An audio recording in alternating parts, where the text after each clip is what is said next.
Okay, this is the from the upper roof line where we're getting water, some water coming in behind the gutter under here. The gutter, or the gutter is up underneath the drip edge, and the drip edge is underneath the shingles. And this is the top of our helmet. This is where their awning is. So directly underneath here, we've got an issue with the water showing up that the customer pointed out. A couple of issues, a couple of things. It looks like there was an old bracket system that was in these old. This is just a regular caulk, latex caulk. You can see I can just pull this up with my fingers. It's not even bonded to the shingles. This should have been a mastic or a tar. They've got another one over here, which is exactly where the leak is showing down below. But what's more important than that is we have the nailings that's going on in the shingles. Here's your butt joints. Here's where two shingles butt together. Here's one shingle, here's the other one. This is the first one I lifted up, and that's all you gotta do is just break the tire loose underneath here. So when I lifted it up, you can barely see it through the film or through the camera.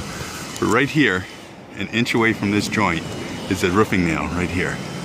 Okay, so any water coming down here fans out, finds this roofing nail in, and hits this ice shield. This ice shield comes down and it goes underneath the drip edge, because the ice shield gets laid down first in the drip edge, and then where the aluminum trim is, water's getting behind it. So that was the first one I picked up. I went over to the next course, which is directly, let's see, where is that? Directly, here's the other one right here. I picked up this one. Matter of fact, this is rusted out and this nail is racked. So there's water coming in there. So we've got mastic on a roof or caulk on our roof that isn't holding. We've got butt joints with nails in them, and then obviously where they've secured their their brackets too. These are the same thing.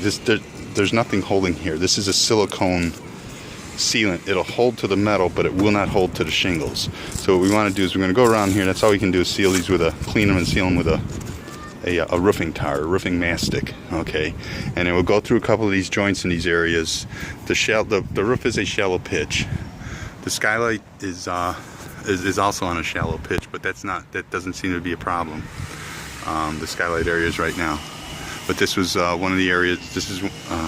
This whole back roof area was a big area of concern, and as we went through the budgets, this one is something that's getting put off on the back burner.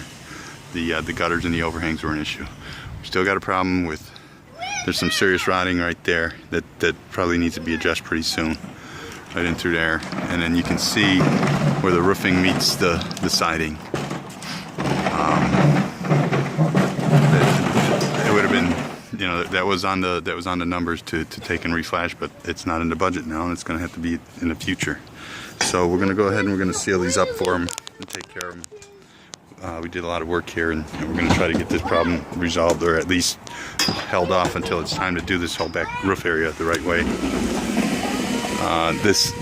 These helmet panels had to be perforated, because when this awning gets the canvas put on it, the rainwater will no longer hit the helmet, and we got to count on those holes to help filter. So we may have to come back in the spring and do some tweaking once this awning's on, which was also addressed at the beginning.